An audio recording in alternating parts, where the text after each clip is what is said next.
नमस्कार मंडळी. मी डॉक्टर अंजली ठोंबरे. माझं यूट्यूब चॅनल अंजली टी उवाच याच्यावर तुमचं सर्वांचं स्वागत करते. आज आपण बघणार आहोत की भाग्यांक 9ची मंडळी म्हणजे अर्थातच कुठल्याही महिन्यातील 9 तारीख, 18 तारीख किंवा 27 तारीख ह्या तारखांना जन्म असलेल्या मंडळींची स्वभाव वैशिष्ट्य काय असतात. पण आता इथे आपण अंकशास्त्रातल्या 1 ते 9 या भाग्यांकाच्या मध्ये भाग्यांक 9 वर आलोय. म्हणजे याच्या आधीचे सगळे जे अंक आहेत त्याचे स्वभाव वैशिष्ट्य आपली सांगून झालेली आहेत. आता दरवेळेस आपण म्हणतो की 3 किंवा 4 तारखा आपण देतो, त्याच्यात आता 9, 18 आणि 27 अशा यावेळेच्या तारखा आहेत. पण प्युअर 9 हा वेगळा असतो. 1 आणि 8 नी मिळून बनणारा 9 हा वेगळा असतो आणि 2 आणि 7 ह्यांनी बनणारा 9 जरासा विचार करणारा थोडा वेगळा असतो. पण आता तुम्ही सर्वांनी 1 ते 9 पर्यंतच म्हणजे 9 आता तुम्ही आज ऐका, पण तोपर्यंत 1 ते 8चं तुम्ही ऐकलेलंच आहे. त्यामुळे 1 आणि 8 या दोन्हीचं कॉम्बिनेशन करून 9 कसा बनतोय किंवा 2 आणि 7 याचं कॉम्बिनेशन करून आजचं जे मी सांगणार आहे तो 9 कसा बनतोय हे तुम्ही बघणार आहात.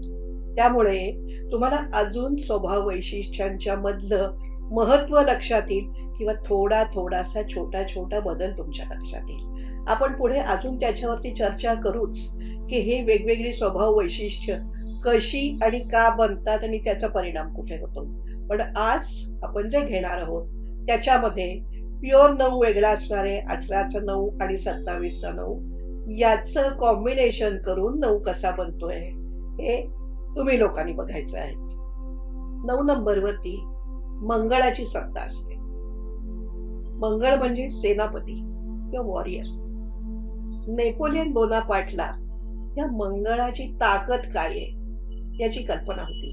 कारण नेपोलियन बोनापार्टच्या पदरी एक न्यूमरोलॉजिस्ट होता आणि नेपोलियनला त्याच्या नावाच्या स्पेलिंग मध्ये करून दिलेला जो बदल होता त्या न्यूमरोलॉजिस्टनी त्याप्रमाणे त्यांनी बदल केलेला होता आणि त्याचे त्याला फायदेही झालेले असे दाखले इतिहासामध्ये आपल्याला मिळतात.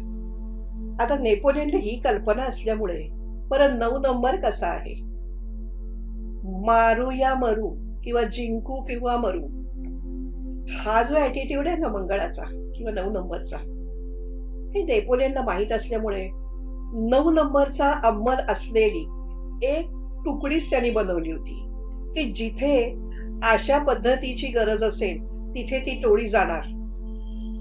मोस्ट ऑफ द टाइम ते जिंकूनच आलेले होते. या मंडळींना मानसिक तशी शारीरिक भरपूर ताकद असते. फार विचार करत बसलोय आणि कृतीनंतर होते असं नाही. ही मंडळी कृतीलाच महत्व देणारी असतात, धाडशी असतात. एखादा प्रॉब्लेम समोर आला तर त्याला आता कसं फेस करावं असा विचार करायच्या ऐवजी तो प्रॉब्लेम कृतीतून आपल्या कसा पटकन सोडवला जाईल याच्यावरच यांचे प्रयत्न जास्त असतात. या गोष्टी जणू काही त्या आईच्या पोटातून शिकलेल्या असतात. एखाद्या वेळेला अनपेक्षित सुद्धा काहीतरी जर का अडचण आली ना तर त्याला सुद्धा तोंड द्यायला यांना काही वेळ लागत नाही. कारण कुठलीही गोष्ट किंवा कुठलाही प्रश्न किंवा कुठलाही आलेला प्रॉब्लेम हा विचार करत बसण्यापेक्षा तो आपल्या अंगावर घ्यायचा आणि तो यशस्वीपणे सोडवायचा याच्यावरती या लोकांचा भर असतो. यालाच आपण वेगळ्या भाषेमध्ये असं म्हणतो की अडचणीला जाऊन भिडणे. याला ही मंडळी कधीच कमी पडत नाहीत. अत्यंत तडफदार असतात आणि हे त्यांच्या चेहऱ्यावरनं पण आपल्याला कळतं. मग ही व्यक्ती अंगाने कशी आहे, बारीक आहे का स्ट्रॉंग बिल्ड आहे ह्यानी फरक पडत नसतो बरं का. म्हणजे एक कल्पना करा, रस्त्यात एखाद्या गुंडाने एखाद्या मुलीची छेड काढली. आता आपल्याला काय वाटतं की एखादी स्ट्रॉंग बॉडी असलेली व्यक्ती तिथून जातीये तर ती व्यक्ती जाऊन विरोध करेल की अरे या मुलीची छेड नको काढू. पण एखादा 9 नंबरचा माणूस किंवा 9 नंबरची व्यक्ती जी अंगाने फार स्ट्रॉंग नाहीये पण तरी सुद्धा ती तिथे जाईल आणि त्या गुंडाला सांगेल की अरे ह्या मुलींची छेड काढायची नाही, आपल्याला आश्चर्य वाटतं की अरे ही व्यक्ती कसं काय हे करू शकते आणि दुसरी व्यक्ती पतली गली से निकल गई.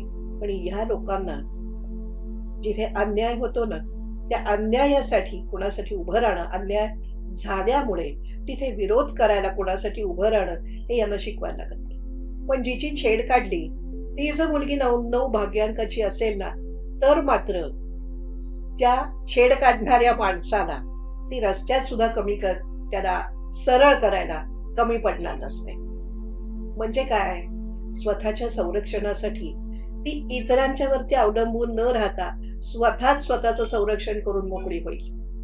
तशीही ही मंडळी आपल्या कामासाठी इतरांच्यावरती अवलंबून राहतच नाही, कारण स्वतःच्या क्षमतेवरती ते काम पूर्णत्वाला नेण्याची क्षमता किंवा कपॅसिटी या लोकांच्याकडे असतेच. यांचं बोलणं सुद्धा थेट असतं. घुमा फिरा के बात करणे असं ह्यांच्याकडे काही नाही. जे बोलतील ते ठामठोक, आत एक आणि बाहेर एक असं ह्यांचं नसतं. जे काय असेल ते परखडपणाने आपलं मत मांडणे. कदाचित समोरच्याला सुरुवातीला ते थोडंसं असं वाटेल की अरे हा माणूस फारच परखड आहे का, पण जेव्हा त्याच्याबरोबर काम करताना सवय येते की लक्षात येतं की याची सवयच आहे, त्यावेळेला मग मात्र या लोकांच्यामध्ये चांगली मैत्री होऊ शकते. कारण का, जे आहे ते रोखठोक, लपवाछपवी नाही, सरळसोट बोलायचं आणि त्याच्यामध्ये मग पारदर्शकता असते. आणि मग फ्रँकनेस हा लोकांना आवडतो आणि चांगली मैत्री होऊ शकते. या मंडळींना मैत्रीचं महत्त्वही कळतं. जुन्या मित्रमैत्रिणींना ते जपतात. प्रसंगी संकटाच्या वेळी आपल्या मित्रमैत्रिणींच्या पाठीशी उभं राहायला यांना नेहमीच आवडतं. आणि आपल्या मित्रांच्या विषयी यांना आदरही असतो. यांच्यामध्ये आक्रमकता असते, यांच्यामध्ये धाडस असतं, तत्परता असते. एखादे ध्येय ठरवलं की त्या ध्येयाकडे जाताना मार्गक्रमण करताना जर मध्ये काही अडचणी आल्या, काही संकट आली, तर त्यांना यशस्वीपणे तोंड देऊन प्रयत्न चालूच ठेवणे. जोपर्यंत आपले ध्येय ते मिळवत नाहीत तोपर्यंत ते पुढे जातच राहतात. यांच्याकडे लिडरशिप क्वालिटीज पण असतात.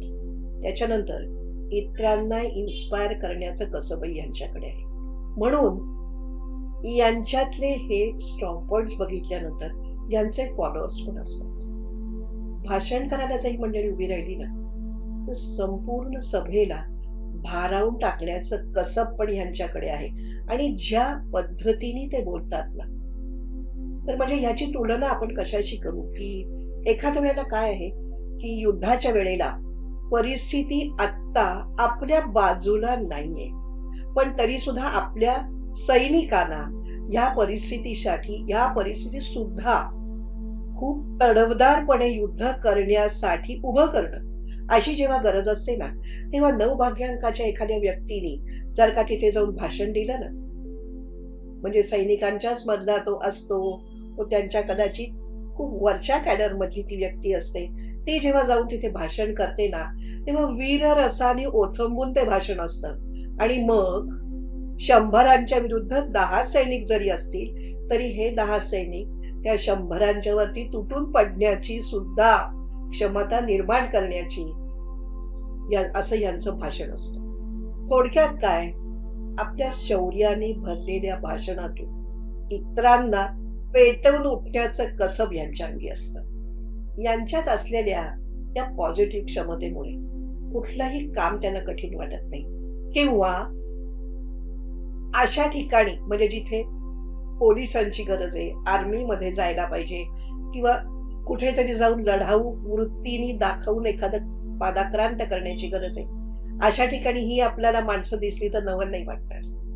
किंवा कधीतरी काही कठोर निर्णय समाजाच्या चांगल्यासाठी जेव्हा घेण्याची वेळ येते ना, तेव्हा सुद्धा ही मंडळी पाठीमागे नसतात. म्हणून या शौर्याच्या ठिकाणी ही मंडळी आपल्याला दिसतात आणि समाजात खूप मोठ्या मोठ्या जागा सुद्धा भूषवताना आपल्याला 9 भाग्यांकाची मंडळी दिसतात. तशीच या माणसांची अभ्यास वृत्ती असते, मानसिकता त्यांची चांगली असते आणि ह्यांची मतं ठाम असतात. शक्यतो यांना ह्यांच्या मतांपासून किंवा तत्वांच्या पासून दूर हटायला नाही आवडत. राग थोडासा लवकर येतो किंवा थोडासा जास्त येतो, तुझा उद्देश वाईट नसतो. दीन दुबळे, समाजातली तळागाळातली मंडळी, या लोकांच्यासाठी सुद्धा यांना कणव वाटते आणि यांच्यासाठी काहीतरी करावंसारखं वाटतं, यांच्यासाठी उभं राहावंसारखं वाटतं. जशी या लोकांच्यासाठी त्यांना दया वाटते, तसंच आणखीन एक गुण आहे, म्हणजे प्राणी आणि लहान मुलं पण यांना फार आवडतात. आणखीन एक महत्वाचा गुण यांच्या अंगी आहे, स्वतःच्या इच्छाशक्तीने इतरांना बरं करण्याची कपॅसिटी यांच्याकडे असते. म्हणजे समजा एखादी व्यक्ती हॉस्पिटलाइज झालेली आहे आणि यांचा एखादा मित्र 9 भाग्यांकाचा आहे, तर ती व्यक्ती भेटायला येऊन गेल्यानंतर आजारी असलेल्या माणसाला असं वाटतं की अरे हा येऊन गेला मला भेटायला, मला एकदम बरं वाटलं. मग तो कदाचित निरोप देईल की अरे मला रोज एकदा भेटायला येशील का. इतकी स्वतःच्या इच्छाशक्तीने दुसऱ्यांना बरं करण्याची कपॅसिटी यांच्याकडे असते. म्हणूनच ही मंडळी हिलिंग फील्डमध्ये खूप चांगलं काम करू शकतात. जरी रागावत असते ना ही मंडळी, तरी सुद्धा ना क्षमाशील वृत्ती पण यांच्याकडे आहे. म्हणजे समजा दिसलंय समोरच्याची चूक झालेली आहे आणि यांना राग आलाय, तरी पण जर का समोरच्या माणसाने त्यांना कम्प्लिटली माझं चुकलं सॉरी असं म्हटलं, तर त्याला माफ करण्याची पण कपॅसिटी यांच्याकडे आहे. आणखीन एक म्हणजे यांच्या जवळची जी मंडळी असतात ना, मित्रमंडळी किंवा त्यांच्या क्लोज सर्कल मधली मंडळी, या मंडळींना स्वतःच्या अडचणी किंवा स्वतःचे गरजा ही यांना सांगायची गरजच पडत नाही. कारण यांना 9 भाग्यांकाच्या मंडळींना आजूबाजूच्या मंडळींना काय हवंय किंवा त्यांच्या काय अडचणी आहेत याच्याकडे त्यांचं लक्षच असतं आणि त्यांचे प्रयत्नही असे चालू असतात की त्यांच्या अडचणी कमी कशा होतील आणि त्यांच्यासाठी आयुष्य सुसह्य कसं होईल. या मंडळींना व्यायामाची खूप आवड असते किंवा आउटडोर गेम्स खेळायला खूप आवडतात. ट्रेकिंगला जायला, कुठेतरी लांब लांब सफरीवरती जायला, ट्रिपला जायला यांना आवडतं. प्रवासाची आवड असते आणि ना कुठेतरी जात आहेत आणि खूप लॉंग वॉकवर जात आहेत किंवा एखादं गोष्ट ठरवलंय की 10,000 स्टेप्स अ डे, ही मंडळी त्याच्यात पुढेच असतात. तसंच कलेची यांना चांगली जाण असते. कचऱ्यातून कला निर्माण करणे याच्यात सुद्धा ही मंडळी पुढे असतात. यांचं थिंकिंग सुद्धा क्रिएटिव्ह आणि ओरिजिनल असतं. चांगली पेंटिंग, चांगली ड्रॉइंग्स काढणं, लेखन करणं, वादन किंवा खूप चांगल्या प्रकारे शिकवणारा एखादा शिक्षक किंवा जिथे मानसिक ताकदीची फार गरज आहे. म्हणजे आपण काय म्हणतो की एखाद्या व्यक्तीचं एखादं कठीण ऑपरेशन करायचं आहे, सर्जरी करताना जे लागणारं धाडस आहे, समोरच्या व्यक्तीचा एखादा नको असलेला अवयव काढून टाकणे आणि त्याच्यासाठी तो कट करणे, त्याच्यावरती 6-6 तास उभं राहून तिथे सर्जरी करणे, याला जे धाडस लागतं ते ह्या मंडळींच्याकडे असतं. अतिशय चांगल्या प्रकारचे सर्जन्स आपल्याला 9 भाग्यांकाच्या खाली दिसतील. कुटुंबात सुद्धा चांगलं नातं जपायला ह्यांना आवडतं आणि शक्यतो इथे मात्र असं आहे की बाहेरच्या कुठल्या व्यक्तीने यांच्या कुटुंबातल्या निर्णयात जर का ढवळाढवळ केली तर ती लुडबुड मात्र हे खपवून घेत नसतात. ही मंडळी विश्वासास पात्र असतात. इतरांवरती सुद्धा तसा विश्वास टाकायला त्यांना आवडतो. शक्यतो यांना संशय घ्यायचा नसतो, पण जर एखाद्या वेळेला संशय घेण्यासारखी परिस्थिती आली किंवा शंका निर्माण झाली तर मात्र समोरच्या व्यक्तीची खैर नसते. असे खूपसे गुण या मंडळींच्याकडे असतात.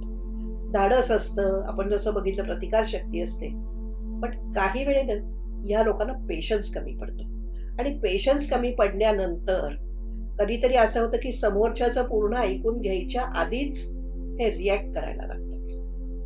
मग तिथे ना त्यांचा तो उतावळपणा दिसायला लागतो आणि मग आपण असं म्हणतो की अरे हा का मुद्द्यांवरनं लगेच मुद्द्यांवर चाललाय. काय होतं माहितीये का, विचार न करता बोलणं हे यांच्याकडनं घडू शकतं.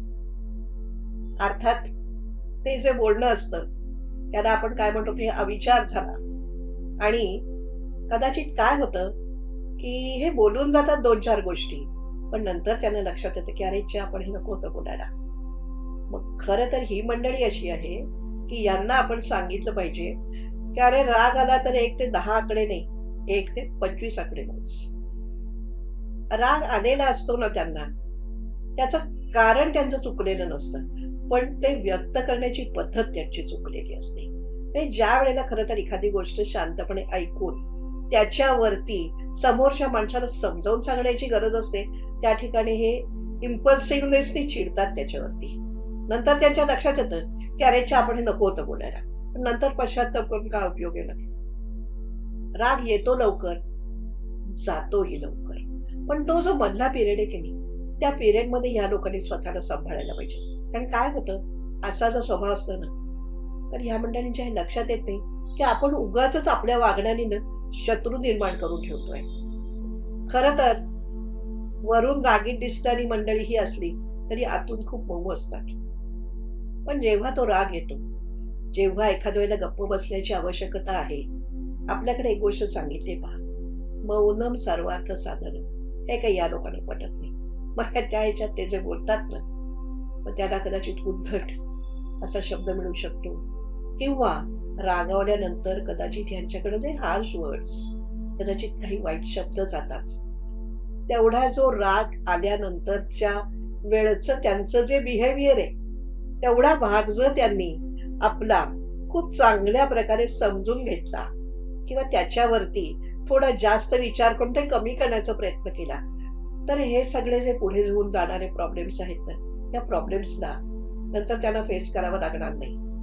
मानवतेच्या कल्याणासाठी झटायला आवडणारी ही नवभाग्यकाची मंडळी, त्यांना त्यांचे प्रॉब्लेम्स कमी व्हावेत लोकांचे, त्यांना सुखसोयी मिळाव्यात, याच्यासाठी झटण्याची कपॅसिटी असणारी आणि मनापासून इच्छा असणारी ही मंडळी सोसायटीला खूप हवी येतो. तर पण काय आहे माहितीये का, कुठलाच अंक असा नाहीये की जो पूर्णपणे 100% चांगला आहे आणि 100% असं नाहीये की त्याच्यामध्ये काही दोष नाहीये. तर हे काहीच जे थोडेसे दोष आहेत, हे जे या मंडळींनी बाजूला केले ना, तर अतिशय चांगलं होईल. परंतु काय आहे, तुमच्या जन्मतारखेमध्ये, आता आपण इथे 9 भाग्यांकाविषयी बोलतोय, पण एक विचार तुम्हाला मी असा दाखवते आता मांडून, की जर तुमच्या जन्मतारखेमध्ये 9 हा 3दा किंवा 4दा आलाय, 1999 सालचा जन्म आहे, किंवा 19 तारीख आहे आणि काहीतरी असा महिना आहे की जिथे 9 वाटतायत, त्या लोकांनी मात्र आपल्या या स्वभावावरती कंट्रोल करण्याची खूप गरज आहे. आज आपण इथेच थांबू. पण मंडळी, माझं YouTube चॅनेल अंजली टी उवाच सबस्क्राईब करत राहा, शेअर करत राहा, त्याच्यावरती तुमचे विचार मांडत राहा, कमेंट्स करत राहा. धन्यवाद.